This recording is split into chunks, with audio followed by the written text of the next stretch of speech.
ഇപ്പോൾ ബംഗ്ലാദേശും ഇന്ത്യയുമായുള്ള ചർച്ചയാണ് ദേശീയ തലത്തിൽ പ്രധാനമായി നടക്കുന്നത്. കാരണം ഏറ്റവും പ്രധാനപ്പെട്ട അതിർത്തി മേഖലയിൽ 60 കിലോമീറ്ററിലേക്ക് ഇന്ത്യ കടന്നു കയറി, ഇന്ത്യ അത് കീഴ്പ്പെടുത്തി എന്ന രീതിയിൽ വാർത്തകൾ വരുന്നുണ്ടല്ലോ. അതിൽ വാസ്തവമുണ്ടോ? അത് വാസ്തവമാണെന്ന് പറയുന്നവരുമുണ്ട്, പൂർണ്ണമായി അതിനെ എതിർക്കുന്നവരുമുണ്ട്. ഇപ്പോൾ പാകിസ്ഥാനിലെ ജിയോ പൊളിറ്റിക്സിൽ ഇപ്പോൾ നടന്ന ഏറ്റവും പ്രധാനപ്പെട്ട ഒരു സംഭവം എന്ന് വെച്ച് കഴിഞ്ഞാൽ, പാകിസ്ഥാന്റെ ജനറൽമാർ 3-4 പേര് കഴിഞ്ഞ 3 മാസത്തിനിടയ്ക്ക് അവിടെ വിസിറ്റ് ചെയ്തുകൊണ്ടിരിക്കുകയാണ്. അപ്പോൾ അവർക്ക് മിലിറ്ററി സപ്പോർട്ട് ആവശ്യത്തിന് ബംഗ്ലാദേശിന് കൊടുക്കുന്നുണ്ട്. അത് ഇന്ത്യയെ സംബന്ധിച്ചിടത്തോളം വളരെ നെഗറ്റീവായിട്ടുള്ളൊരു വാർത്തയാണ്.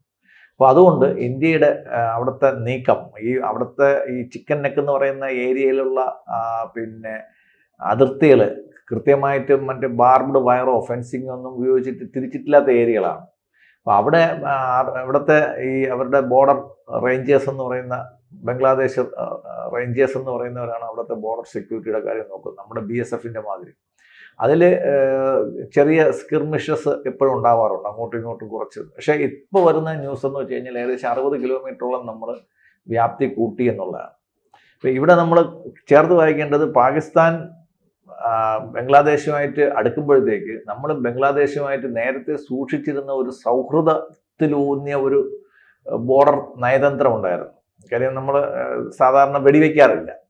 ബംഗ്ലാദേശ് റേഞ്ചേഴ്സ് ഇന്ത്യക്കകത്തോട്ട് കയറി കഴിഞ്ഞാൽ നമ്മളത് വെടിവെക്കാറില്ല. അവരെ വിരട്ടാറും ഭീഷണിപ്പെടുത്താറും ഒക്കെ ഉള്ളൂ, അല്ലെങ്കിൽ തിരിച്ച് നമ്മൾ ആകാശത്തേക്ക് ഫയർ ചെയ്യുക, അങ്ങനെയൊക്കെയുള്ള ഒരു തന്ത്രമായിരുന്നു നമ്മൾ ഉപയോഗിച്ചുകൊണ്ടിരുന്നത്.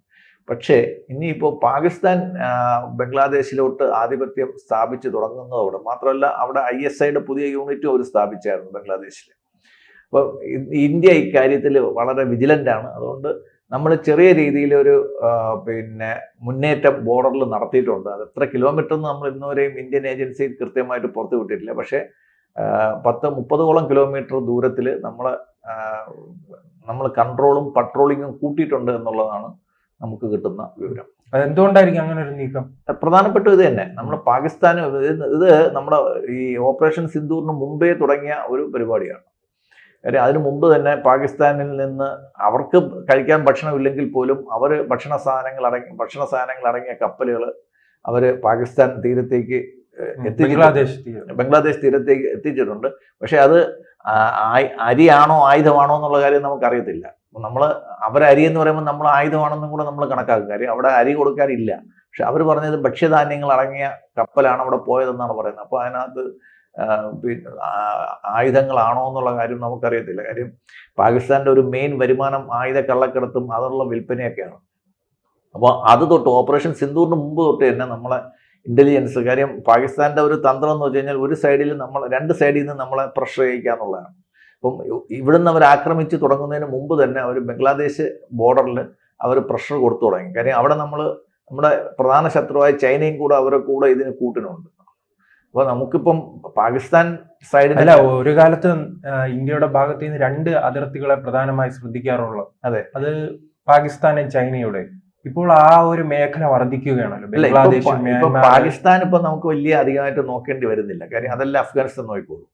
നമുക്കിപ്പം പ്രധാനമായിട്ട് നമ്മൾ കോൺസെൻട്രേറ്റ് ചെയ്യേണ്ടത് ബംഗ്ലാദേശ് ചൈന ബോർഡറാണ് നമ്മളിപ്പം കൂടുതൽ നമ്മൾ നോക്കുന്നത്. പാകിസ്ഥാൻ ബോർഡറിനെ സംബന്ധിച്ചിടത്തോളം അവർക്ക് പല സൈഡിൽ നിന്ന് അവർക്ക് പ്രഷറാണ്. ഇന്നലെ തന്നെ പാകിസ്ഥാന്റെ പ്രതിരോധ കാര്യമന്ത്രി പറയുന്നത് ഇന്ത്യ അവരെ 2 ഭാഗത്തു നിന്നും പ്രഷർ കൊടുക്കുന്നു എന്നുള്ളതാണ്. അഫ്ഗാനിസ്ഥാനിൽ നിന്ന് ഇന്ത്യയിൽ നിന്ന്. അപ്പോൾ അവർക്ക് അഫ്ഗാനിസ്ഥാനിൽ നിന്നുള്ള ഒരു ലോഡ് പോലും അവർക്ക് താങ്ങാൻ പറ്റുന്നില്ല പാകിസ്ഥാൻ ആർമി എയർഫോഴ്സിനെ സംബന്ധിച്ചിടത്തോളം. അപ്പോൾ അവർക്ക് അവിടെ അതെന്താണ് അത്?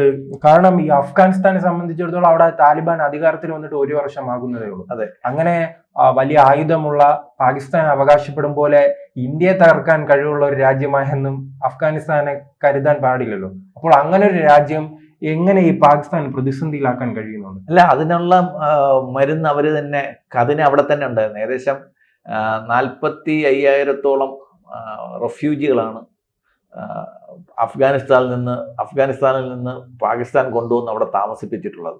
അവരാണ് അവിടുത്തെ ഏറ്റവും വലിയ സെക്യൂരിറ്റി ത്രെട്ട്.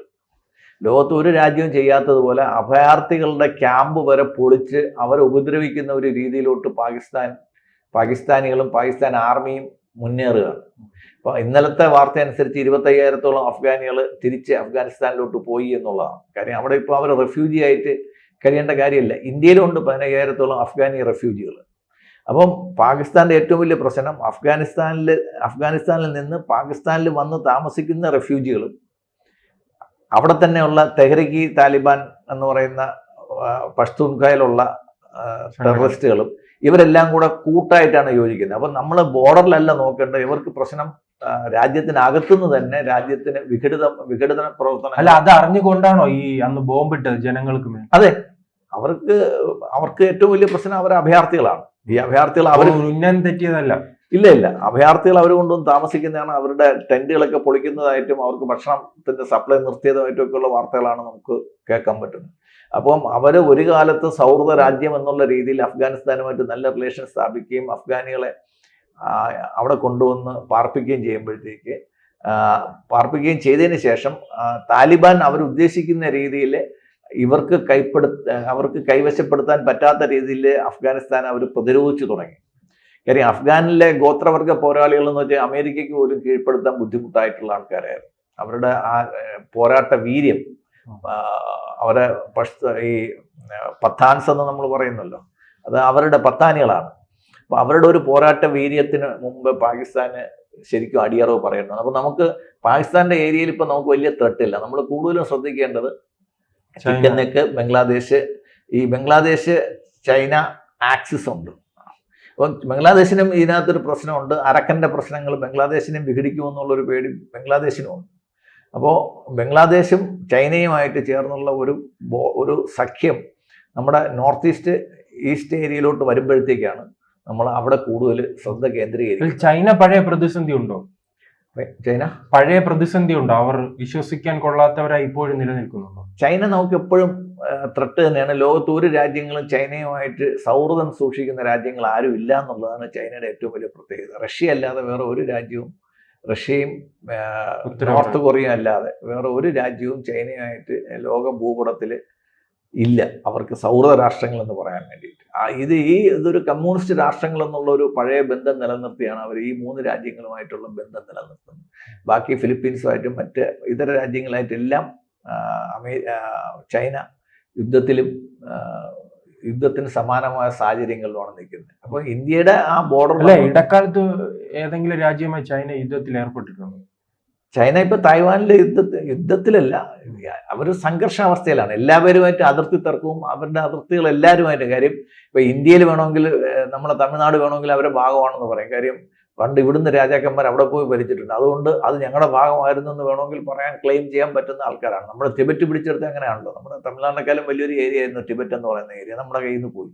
അപ്പോൾ ഇവർക്ക് അങ്ങനെ ഒരു പ്രത്യേകിച്ച് ഒരു ഏരിയ എന്നില്ല. അവരുടെ യുക്തിക്ക് നിരക്കാത്ത വാദങ്ങളാണ് അവരെല്ലാ രാജ്യങ്ങളുമായിട്ടും പ്രയോഗിക്കുന്നത്. ഇന്ത്യൻ കടലിലും അവരുടെ സാന്നിധ്യം ഇന്ത്യയുമായിട്ടും വളരെ സംഘർഷം. ഒരു ഭാഗത്തല്ല, നമുക്ക് 4 ഭാഗത്തും ചൈന നമുക്ക് പ്രശ്നം സൃഷ്ടിക്കുന്നുണ്ട്. മാലദ്വീപിൽ പ്രശ്നം സൃഷ്ടിക്കുന്നുണ്ട്, ശ്രീലങ്കയിൽ പ്രശ്നം സൃഷ്ടിക്കുന്നുണ്ട്, ബംഗ്ലാദേശിൽ പ്രശ്നം സൃഷ്ടിക്കുന്നുണ്ട്, പാകിസ്ഥാനിൽ ചൈന പ്രശ്നം സൃഷ്ടിക്കുന്നുണ്ട്. അപ്പം നമ്മൾ 4 ചുറ്റും ചൈനയാൽ വളയപ്പെട്ട ഒരു രാജ്യമാണ് ഇന്ത്യ. അപ്പം അല്ലെ, നാം ഈ വിവരത്തിലേക്ക് വരികയാണെങ്കിൽ അത് എങ്ങനെയാണ് അങ്ങനെ ഒരു നീക്കം നടന്നിട്ടുണ്ട്? കാര്യം നമ്മളൊരു 30 കിലോമീറ്ററോളം നമ്മൾ പുതുതായിട്ട് കൈവശപ്പെടുത്തി. ഏകദേശം 60 കിലോമീറ്ററോളം ഏരിയയിൽ ഇന്ത്യക്കാർ പട്രോളിംഗ് ശക്തമാക്കി എന്നുള്ളതാണ് നമുക്ക് കിട്ടുന്ന അറിവ്. പല ഏജൻസികളും പറയുന്നുണ്ട്. ഇന്ത്യ ഗവൺമെന്റ് ഔദ്യോഗികമായിട്ട് അതിനെ പറ്റിയിട്ടൊന്നും പറഞ്ഞിട്ടില്ല. അത് പിന്നെ ഉണ്ടാകാവുന്ന സംഘർഷങ്ങളെ കാരണമായിരിക്കും ഗവൺമെന്റ് അതിനകത്തൊരു ഒഫീഷ്യൽ കൺഫർമേഷൻ ഇല്ലാത്തത്. നമ്മൾ പട്രോളിംഗ് അവിടെ ശക്തമാക്കിയെന്നേ ഉള്ളൂ ആ ഏരിയയിൽ. അത് നമ്മൾ ശക്തമാക്കുന്നുണ്ട്. പാകിസ്ഥാനേക്കാളും കൂടുതൽ, ഞാൻ ഈ പറഞ്ഞു വന്നത് പാകിസ്ഥാനേക്കാളും കൂടുതൽ നമ്മൾ ആ ഏരിയയിലുള്ള ഈ ചിക്കൻ നെക്കിൽ മാത്രമല്ല മൊത്തം ബംഗ്ലാദേശ് ഏരിയയിലുള്ള നമ്മുടെ ഇത് കുറച്ചിട്ടുണ്ട്. നമ്മുടെ സൗഹൃദ സമീപനം കുറച്ചിട്ടുണ്ട്. നമ്മൾ ശകലം ശത്രുതാ മനോഭാവത്തോടെ തന്നെയാണ് നമ്മൾ ബംഗ്ലാദേശ് റേഞ്ചേഴ്സിനെ നമ്മൾ കാണുന്നത്.